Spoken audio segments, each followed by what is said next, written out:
Turun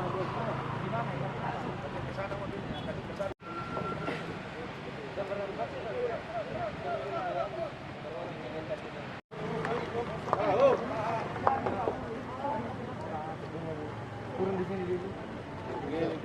Dari bawah.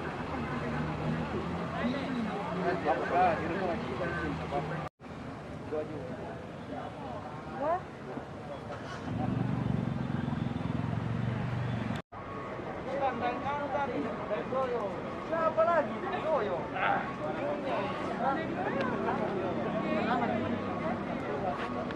Sekarang pun ini. Deng apa nih? Deng tika mana deng tika? Iya.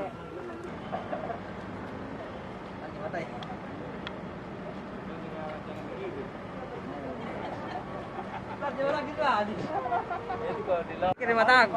Nih, gili-gili tuh. Oh, gili. Pertama kali kita saya begini.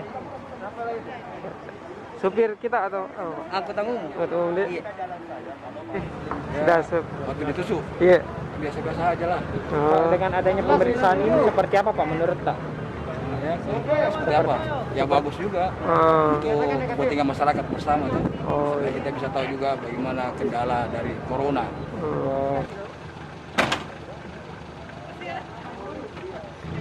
Oh iya, program Bapak Wali Kota yang melibatkan TNI Polri, kemarin kami bersama-sama Kasat Lantas dan Dandim melaksanakan program yang namanya Swab on the Road. Swab on the Road itu ada 4 titik, diantaranya satu di Terminal Malengkeri, kemudian yang kedua di Arupala, yang ketiga di Sudiang, BPS, dan yang terakhir itu di Jalan Penghibur.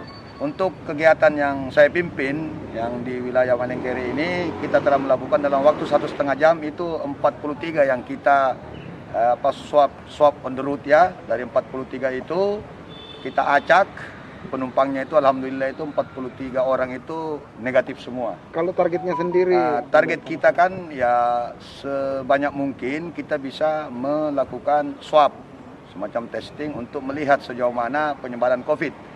Tapi yang lebih daripada itu, kalau ada yang positif, kita mau tracing sehingga bisa poin untuk silacaknya itu signifikan dengan harapan baik dari pemerintah pusat seperti itu. Jadi ada beberapa hal yang perlu memang kami perhatikan di sini. Memang untuk di daerah Malengkeri ini sebagian besar di antara 43 itu ya hampir 60% bukan warga Makassar, tapi itu kan bukan soalan.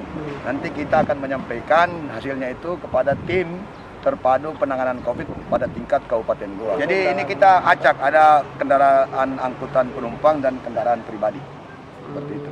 Ini sampai kapan lagi? Nah ini kita targetnya ini sampai 10 hari ke depan, 12 hari dalam rangka mendukung kebijakan Bapak Presiden, Panglima TNI, Kapolri, Menteri Dalam Negeri tentang penegakan PPKM. Karena untuk Kota Makassar kan mobilitasnya masih tinggi, kemudian vaksin juga masih rendah, sehingga ini memberikan edukasi, pemahaman kepada seluruh masyarakat supaya mereka untuk segera bervaksin. Karena kalau sudah vaksin tercapai 7%, imunitas itu akan tercapai sehingga Makassar ini bisa terbebas dengan COVID-19.